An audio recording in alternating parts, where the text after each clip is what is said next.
Bonjour à tout le monde, bienvenue sur la chaîne où je suis très heureuse de vous retrouver. J'espère que vous allez toutes et tous très bien. Alors nous sommes ensemble pour parler des énergies qui vont peut-être vous accompagner durant le mois de juillet 2022. Donc le tirage est fait. Alors on va commencer par les arcanes majeures. Vous avez ici la mort qui est l'énergie qui vous accompagne durant le mois. Vous inquiétez pas, tout va bien. Vous avez ici le pendu, le chariot. L'empereur, vous avez de ces arcanes, le jugement et l'ermite, c'est quelque chose. Ensuite, des coupes, des bâtons, des bâtons, des bâtons. Ah, c'est bien ça, il y a pas mal de bâtons. Et enfin, des deniers, d'accord. On n'a pas d'épée, donc on est plutôt dans l'action sur ce mois-ci pour vous. L'action, la détermination, la motivation, donc c'est très bien. Allez, on va commencer tout de suite avec l'énergie qui vous accompagne. La mort, qu'est-ce qui change pour vous? Ou qu'est-ce qui vous pousse là, sur le mois de juillet, à changer quelque chose? Là, si je regarde votre tirage, je dirais qu'il est possible que ça concerne vos relations aux autres, peut-être votre façon d'accueillir dans votre cœur de nouvelles relations, ou les gens que vous connaissez, ou une nouvelle façon d'accueillir tout simplement dans votre vie. Il est possible qu'il y ait une transformation émotionnelle. Je vous dis ça parce qu'ici, on va y revenir tout à l'heure bien sûr, mais ici, dans la sphère sentimentale, vous avez le jugement. Le jugement, dans la sphère sentimentale, c'est-à-dire que bien sûr, ça peut concerner le couple, hein, évidemment, mais on est ici, c'est pas uniquement le couple, c'est ça qu'il faut retenir. C'est pas uniquement le couple, c'est tout ce qui est sentimental. Ça peut être dans vos relations familiales, dans vos relations sociales, amicales, amoureuses, etc. Mais par contre, on a deux cartes de changement, de transformation véritable. C'est l'énergie qui vous accompagne et cette énergie dans la sphère sentimentale. Donc, il est possible qu'il y ait une transformation vraiment émotionnelle. La mort, vous le savez, hein, ça symbolise la transformation. Mais ça peut être quelque chose qui a pris du temps. Quelque chose qui d'abord, avant de permettre cette transformation, est vraiment aller au bout du chemin avant de mourir. Alors, mourir au sens figuré, hein, bien sûr. Après, je ne peux pas exclure non plus que ce soit émotionnellement peut-être un décès qui vous a particulièrement touché et ému. Je ne peux pas l'exclure. Mais je vais partir du principe qu'on est sur une transformation là pour le mois de juillet. Ce qui est en train de se terminer, ça se termine parce que c'était dans l'ordre d'une évolution, on va dire, naturelle. Donc, quand quelque chose est en train de se terminer, et si c'est émotionnel, peut-être encore davantage, il faut un temps pour absorber les choses, et maintenant un temps pour réveiller quelque chose. Maintenant, c'est le temps pour vous en juillet, le temps du renouvellement, c'est le printemps, c'est quelque chose qui revient vers la vie. C'est le temps de cette métamorphose, effectivement. Alors forcément, c'est quelque chose que l'on peut retrouver, c'est une énergie qu'on peut retrouver dans tous les domaines de votre vie, même si pour vous, en fonction de votre situation, ça peut cibler quelque chose de très précis. Mais c'est une énergie générale de transformation qu'on va retrouver un petit peu partout dans votre vie sur ce mois de juillet. Votre état d'esprit, vous avez le pendu et la 10 de coupe. Si j'arrive à les attraper, je vais passer par là. Elles ne sont pas évidentes à attraper sur cette table. Alors, le pendu et la 10 de coupe. Le pendu, parfois, peut évoquer une période d'inertie. C'est-à-dire une période où on ne peut pas forcément faire quelque chose, où on ne souhaite d'ailleurs pas forcément faire quelque chose, ou intervenir, ou être dans l'action. Mais ici, étant donné qu'elle est accompagnée avec la 10 de coupe, je pense que c'est davantage un recul que vous êtes en train de prendre. Et ce recul, ce regard que vous êtes en train de poser derrière vous par rapport à tout ce que vous avez vécu, mais pas uniquement, aussi le regard que vous allez poser vers l'avant, c'est quelque chose qui vous permet de vous projeter et qui vous permet aussi, je pense, d'envisager votre part de bonheur. Et il est possible que vous ayez passé une période vraiment importante à vous dire que cette carte postale qui est représentée ici par la 10 de coupe était soit inaccessible, soit pas fait pour vous, soit une utopie qui était charmante au demeurant, mais totalement irréaliste, parce que la 10 de coupe représente vraiment le bonheur en famille, le bonheur partagé, le soutien, les choses que l'on peut trouver au sein d'une cellule familiale ou auprès de nos amis, des gens qu'on aime. Mais c'est ce soutien, c'est ce bonheur, c'est cette joie d'être ensemble. Voilà, ça peut être les familles recomposées, ça peut être tout ça, bien évidemment. Il aura fallu du temps, en tout cas, parce que avec l'arcane de la mort et le pendu, ça nous parle d'un temps qui est un petit peu en dehors de tout. Ce temps durant lequel il n'y a rien qui bouge vraiment, soit parce que déjà vous n'étiez peut-être pas en état de faire bouger les choses, hein, c'est possible, ou bien parce que les circonstances ne le permettaient pas, c'est possible aussi. Et du coup, vous n'osiez peut-être pas rêver de cette 10 de coupe, vous n'osiez pas vous projeter là-dedans. Sauf que maintenant, en juillet, justement, vous êtes en train de changer votre perception, vous en avez envie justement de cet amour, vous en avez envie de ces partages, vous voulez ces soutiens, vous voulez cette famille. Je ne sais pas ce que ça peut représenter pour vous, mais en tout cas, ça nous parle de ce que vous désirez véritablement et qui pour vous correspond au bonheur, que ce soit en famille, en amour, d'une façon tout à fait individuelle et personnelle, je ne sais pas. Mais je pense que vous êtes en train de changer quelque chose dans votre façon de voir, dans votre façon d'appréhender également, et que ça vous permet justement de vous projeter vers cette 10 de coupe, qui est vraiment un symbole du bonheur. Alors, l'énergie qui vous a conduit vers tout ça, c'est l'énergie du chariot. Le chariot, pour certains d'entre vous, ça peut indiquer que là où vous en êtes aujourd'hui, c'est un moment qui a pour origine, pour certains d'entre vous, un déménagement, un voyage, quelque chose qui peut être aussi en lien avec l'étranger, d'une façon ou d'une autre. Le chariot, si vous voulez, ça nous explique qu'il y a eu du mouvement. Un mouvement qui a pu être parfois positif, qui a pu être pour certains d'entre vous plus conflictuel. On peut avoir, si vous voulez, les deux aspects, ou un seul d'ailleurs. Ça va vraiment dépendre de votre situation personnelle. Le chariot, ce sont des initiatives, ce sont des réussites, mais ce sont aussi des ruptures. Ça représente des difficultés à contrôler les choses, ou peut-être à prendre une direction qui est claire. Peut-être que pour vous, tout ce temps-là dont on parle depuis tout à l'heure, c'est le temps qu'il vous a fallu pour mettre quelque chose en route, quelque chose de nouveau, quelque chose qui vous permette d'aller vers ce moment où vous vous dites ah oui, ça y est, maintenant je peux penser, réfléchir, désirer ce bonheur-là, c'est fait pour moi, je suis capable de le réaliser, je suis capable de le désirer. Il y a quelque chose comme ça dans votre tirage. Ce que vous désirez le plus, justement, c'est la 3 de bâton. C'est que ce moment arrive enfin, ce moment que vous attendez. Vous avez pris, la 3 de bâton, elle arrive après la 2, qui nous explique que vous avez pris des décisions qui étaient bonnes pour vous. Et ces décisions-là vous permettent aujourd'hui de considérer ce que vous vivez différemment, de vous projeter différemment. Ce qui était bloqué, c'est derrière vous. Vous avez fait un choix. Et ce que vous voulez maintenant, ce que vous désirez, c'est justement voir arriver les résultats. Vous savez que ça vient. Vous le savez, vous en avez totalement conscience. Vous savez que ça vient. Ça fait sans doute un petit moment que vous attendez, hein, mais vous n'avez aucun doute. Ça arrive. Vous avez cette confiance-là. Cette carte, elle nous parle de ce qui est en train de s'ouvrir pour vous. Donc, il y a beaucoup de confiance. Et c'est une confiance qui est justifiée. En juillet, il est possible que vous ayez peut-être une forme d'impatience parce que vous attendez et cette attente-là, elle vient parce que vous avez osé faire quelque chose, osé décider quelque chose. Je ne sais pas ce que c'est. Par contre, c'est une carte très positive qui dit que même s'il y a encore un tout petit peu d'attente pour vous, c'est quelque chose qui vient, c'est sûr.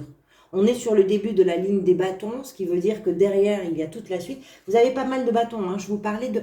On est sur un sujet qui vous motive, qui vous stimule, qui vous passionne. Quel que soit le domaine qui est concerné, hein, vraiment. Alors, l'énergie qui va venir vous aider, vous avez la 9 de bâton. De bâton, pardonnez-moi. La 9 de bâton, ce qui vient vous aider, c'est que vous êtes toujours debout. Quoi que ce soit que vous ayez traversé. On parlait des énergies de transformation. Les transformations ne sont pas toujours simples à effectuer. Hein, quand on parle de la mort et du jugement, on sent bien qu'il y a quelque chose qui doit s'éteindre pour laisser la place à quelque chose de nouveau. Mais en attendant, ce qui s'éteint, ça peut être des choses qui nous touchent, qui nous bouleversent, et qui, voilà. Donc c'est possible que pour vous, il y ait eu des moments un petit peu laborieux, mais ce qui vous aide, c'est que vous êtes conscient, vous attendez quelque chose, vous savez que ça arrive, vous êtes conscient que vous êtes sur la fin de ce cycle qui est laborieux. Sur cette carte, là, je ne sais pas si vous le voyez bien, on voit toutes les cicatrices, hein, toutes les blessures en fait du personnage, mais ce qu'on voit surtout, c'est que malgré toutes ces blessures-là, elle a la volonté d'être là, elle est résiliente, on voit le courage. Voilà, c'est ça. La 9 de bâton, c'est une carte qui défend quelque chose, qui défend son périmètre, qui défend ses idées, qui défend ses émotions. Donc, quoi que ce soit dont il est question pour vous, ce qui vient vous aider, c'est cette énergie-là de protéger quelque chose, de défendre quelque chose, d'aller jusqu'au bout de ce cycle qui peut-être vous coûte beaucoup, mais vous avez cette force en vous, vous avez cette ressource en vous, et c'est cette ressource-là qui vient vous aider sur le mois de juillet. Peut-être qui vous aide à patienter encore un petit peu parce que vous savez que vous vous approchez de quelque chose, que vous espérez. Peut-être qui vous aide à opérer cette transformation, qui vous permet d'ouvrir un regard nouveau pour savoir que vous aussi, vous avez droit à cette part de bonheur-là. Je ne sais pas. Ça va dépendre, bien sûr, pour chacun. Votre défi, l'empereur.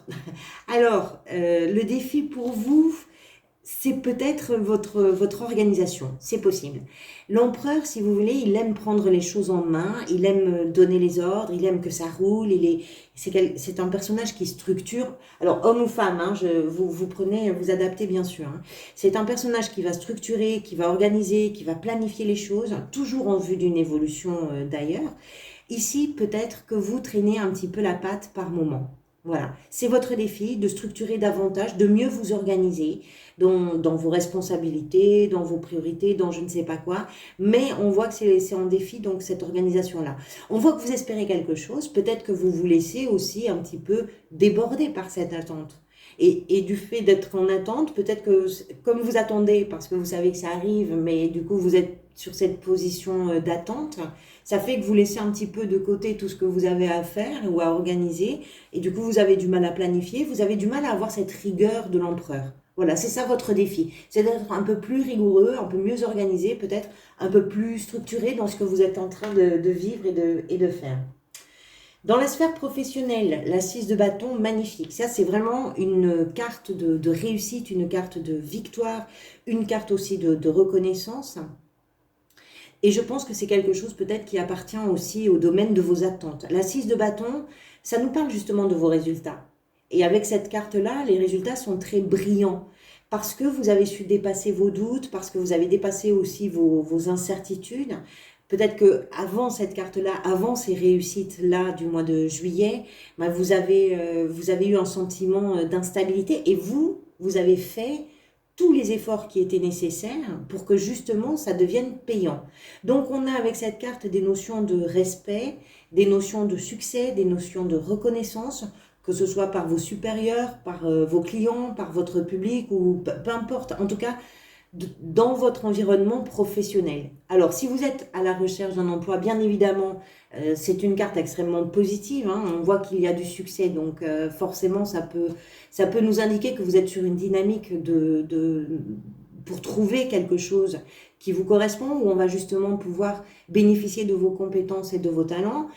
Si vous ne travaillez pas, on peut parler aussi de ce que vous faites dans votre quotidien, peut-être de vos loisirs, de vos lobbies, de je ne sais pas quoi, ou tout simplement de la façon dont vous vous occupez de votre maison, de votre appartement, dont vous vous organisez pour tout ça. Alors si ici ça manque un petit peu de rigueur, au niveau de vos activités, quelles qu'elles soient, de vos recherches, quelles qu'elles soient, on voit qu'il y a du succès et de la reconnaissance aussi de vos talents, de vos compétences. Il y a de très beaux résultats dans la sphère professionnelle. Et je pense que vous les attendez un peu, hein, parce que c'est quand même une carte qui nous parle de tout ce qui a précédé et ce qui est avant. Il faut se bagarrer, il faut défendre, il faut argumenter, il faut jouer des coudes par rapport à la concurrence. Donc, c'est pas rien, si vous voulez. Dans la sphère sentimentale, vous avez le jugement. On parlait de cette transformation émotionnelle, là vraiment on est en plein dedans. Le jugement c'est une renaissance, alors que vous soyez en couple ou célibataire, c'est pareil. C'est-à-dire que c'est une carte qui est pleine d'imprévus. C'est une carte qui va nous parler des nouvelles bases peut-être dans un couple, qui va nous parler de ce que vous assumez totalement, à savoir vos désirs, vos différences, votre originalité, ou vos originalités d'ailleurs, ça peut être multiple, que vous assumez pleinement qui vous êtes. On a, si vous voulez, dans la sphère sentimentale, une impression de vérité, une impression d'acceptation de soi, de quelque chose qui est vraiment du côté de la vie, du côté des surprises et des bonnes nouvelles. C'est une très belle carte qui vient peut-être, souvent la carte du jugement sort dans un tirage après une période qui peut être douloureuse. Donc il est possible pour certains d'entre vous qu'il y ait une période complexe, pour certains sans doute douloureuse, et vous êtes en train de revenir, vous êtes en train de vous révéler, ou quelque chose est en train de se révéler à vous à la suite de cette période-là. On est du côté des surprises, des bonnes nouvelles, de la vie, c'est croustillant d'une certaine façon. Comment vous vous sentez durant ce mois de juillet? Vous avez l'ermite, tout prend du sens pour vous. L'ermite, c'est le sage, c'est celui qui cherche les réponses, mais surtout qui les trouve. Et c'est comme ça que vous vous sentez. Vous comprenez pourquoi il y a cette transformation. Vous comprenez pourquoi ça a été peut-être un peu laborieux de faire certains choix, mais que ces choix-là ont été les bons. Tout prend son sens pour vous. Et donc, je pense que vous vous sentez bien. Intérieurement, vous vous sentez bien. Parce que s'il y a eu des moments où vous vous êtes posé plein de questions, où vous n'aviez aucune idée de vers quoi vous alliez, de ce qui vous attendait, de savoir si ce que vous étiez en train de faire était juste, était cohérent, si ça avait du sens. Là, en juillet, vous vous rendez compte que justement, ça avait du sens. Tout prend son sens. Donc, vous trouvez de vraies réponses à de grandes questions. Et vous comprenez les choses. Et ça vous permet quoi? Ça vous permet à la fin du mois d'aller vers la 10 de denier. Peut-être que toute cette transformation, que tout ce qui vous arrive, c'est aussi pour cette énergie de la 10 de denier qui nous parle justement de cette stabilité dans ce que vous vivez, c'est-à-dire une stabilité matérielle. Financièrement, vos succès peuvent stabiliser une situation financière. Une stabilité dans les valeurs que vous avez envie de défendre, dans cette part de bonheur que vous avez aussi que vous avez envie de défendre, puisque la 10 de denier nous parle aussi on a une notion de famille qui est incluse dans cette carte, hein. On voit plein de petits personnages ici, c'est la famille, c'est la stabilité des émotions, c'est la stabilité, hein, voilà, ce sont des moments que l'on partage, c'est un aboutissement, hein, la 10 de denier. Les 10 sont des fins de cycle, ça veut dire qu'on arrive à un palier, on arrive à quelque chose. Attendez, je vais regarder, qu'est-ce que vous avez, vous, le mois prochain, les vierges? Vous avez le diable, très bien. Le diable, il est peut-être question, on verra au mois d'août, d'accord. Mais en tout cas, je pense que ce que vous visez, peut-être c'est ça. Vous avez 2 10 ici, hein. La 10 de coupe émotionnelle, la 10 de denier qui nous parle davantage des valeurs, qu'elles soient matérielles ou qu'elles soient intellectuelles, hein. Ça peut être aussi les valeurs. Ce qui se révèle en vous là, c'est important pour vous de le défendre. De défendre vos idées, de défendre vos valeurs, de défendre aussi ce que vous valez vous. J'ai l'impression que vous avez une meilleure opinion de vous. Il y a quelque chose comme ça pour vous sur ce mois de juillet, peut-être. Voilà, on arrive au bout de cette vidéo. Je tiens à remercier chacun d'entre vous pour les commentaires, pour les likes et puis pour les abonnements, bien sûr. Bienvenue aux nouveaux abonnés. Merci aux anciens abonnés d'être toujours là et fidèles. Je vous mets un lien pour Alors hier je croyais l'avoir fait, ça n'a pas fonctionné, donc je vais essayer de voir pour que ça fonctionne aujourd'hui. Je voudrais vous mettre un lien pour les vidéos des énergies du semestre si vous ne les avez pas vues. Sinon vous les retrouvez de toute façon dans les playlists. En attendant de vous retrouver peut-être pour une parenthèse d'ici très peu de temps, prenez soin de vous. Merci pour tout et à très bientôt.